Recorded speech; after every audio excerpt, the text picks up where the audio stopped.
Pernah nggak sih kalian mendengar istilah klub besar tidak boleh ketinggalan UCL? Sebuah istilah yang dibuat karena alasan finansial, di mana ketika ada klub besar gagal lolos masuk UCL, maka finansial mereka akan sangat terpukul. Dan jikalau keseringan, maka status mereka sebagai klub besar akan terus menurun. Kata kuncinya di sini adalah finansial dan UCL, bukan Europa League di bawahnya, apalagi Conference League di tier ketiga. Klub besar Eropa wajib masuk UCL. Dan mari kita jelaskan kenapa.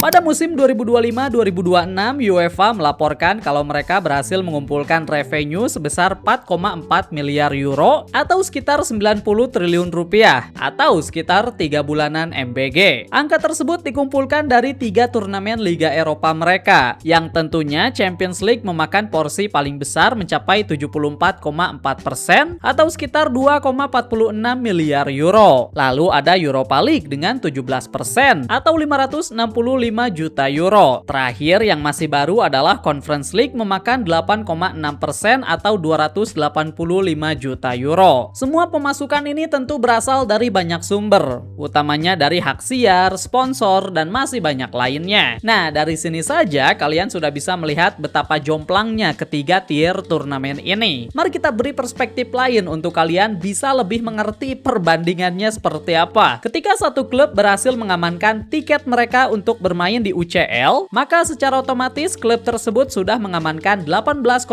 juta euro. Angka itu barulah jaminan masuk. Sedangkan untuk klub yang berhasil menjuarai Conference League, mereka akan mendapatkan 3 juta euro. Itu juara by the way, bukan duit masuk. Klub yang masuk UCL bisa mengamankan 6 kali lipat dari hasil juara Conference League. Semua angka ini baru level awal saja, karena untuk setiap turnamen tentu saja akan ada duit terpisah, seperti per match, per posisi, dan hasil akhir setiap klubnya di mana. Semuanya akan ditentukan sampai pada akhirnya ketika semua turnamen ini selesai, setiap klub akan mendapatkan hasil totalnya berapa. Mari kita lihat musim terakhir di mana PSG keluar sebagai juara UCL, dan secara total mereka berhasil mendapatkan sekitar 120 sampai 125 juta euro. Angka yang sangat signifikan, tapi selanjutnya silahkan tebak berapa duit yang didapatkan oleh Tottenham sebagai juara Europa League. Terlebih lagi Chelsea di Conference League.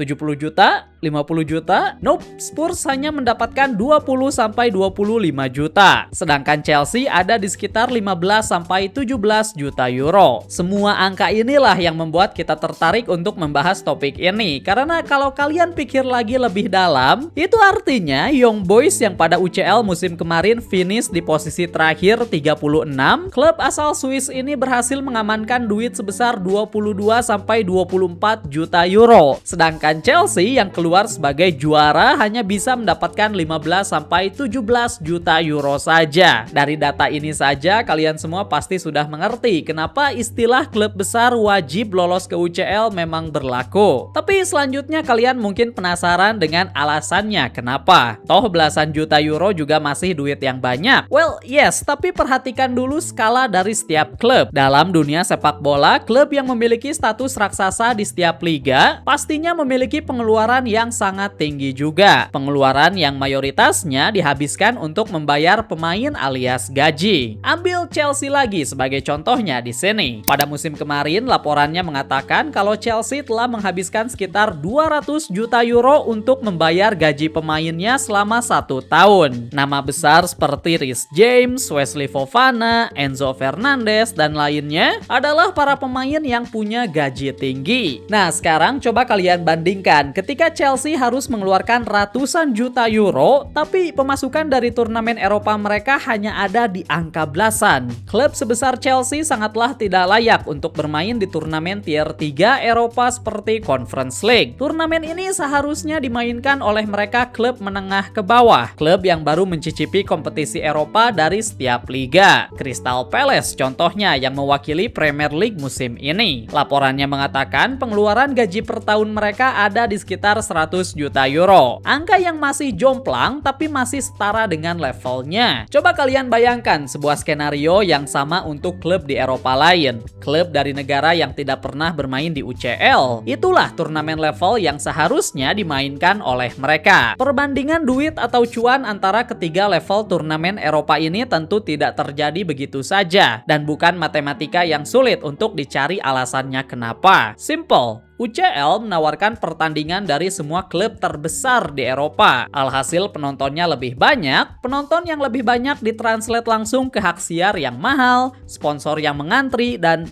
duitnya mengalir. Mungkin banyak orang akan berdebat atau ya kenyataannya memang seperti itu. Sampai titik ini pun kalian mungkin masih sering menemukan adanya petisi atau noise tentang bagaimana UCL terlalu mendominasi, sampai tier 2 dan tier 3 seakan berada di planet yang berbeda. Tapi sistem ini sudah digunakan sejak lama, dan melihatnya dari sisi cuan, semuanya berjalan sesuai dengan rencana. Yang kaya akan dibuat semakin kaya, sedangkan yang miskin harus bekerja ekstra. Sebuah istilah lain yang cocok digunakan dalam banyak hal. Sistem yang seperti ini sebagai dampaknya memaksa para klub besar untuk selalu berfokus ke UCL. Tidak peduli hasilnya seperti apa, tapi setidaknya lolos dan bermain dulu saja di UCL. Jangan sampai turun ke tier bawahnya. Tapi let's say ada klub besar yang turun ke tier 2 atau 3. Maka satu-satunya hal yang bisa dibanggakan tentu mengarah kepada trofi. At the end of the day, musim kemarin mayoritas fans dari Tottenham tidak peduli sama sekali tentang masalah cuan dan finansial klubnya. Fakta mengatakan kalau Spurs berhasil mengalahkan United di final Europa League, dan hasil ini membuktikan kalau kutukan klub ini yang selalu puasa trofi akhirnya bisa terpecahkan. Tidak peduli apa trofinya, apa levelnya, asalkan mereka juara, fans bisa melakukan parade. Barulah setelah kalian melihat sisi di balik layar, sisi dari finansial, di sini kalian akan melihat adanya hal yang kurang. Sepanjang sejarah, ada beberapa nama klub yang mengalami kenyataan pahit ini. Schalke 04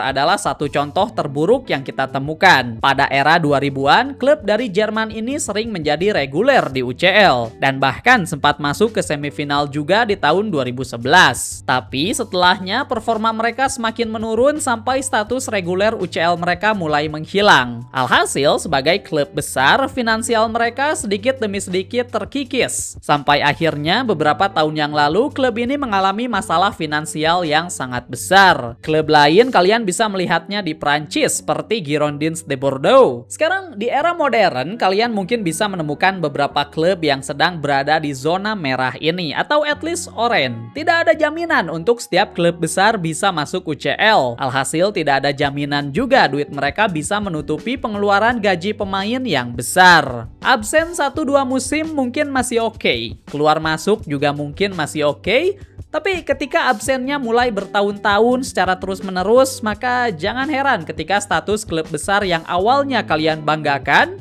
sedikit demi sedikit bisa digantikan oleh klub lain.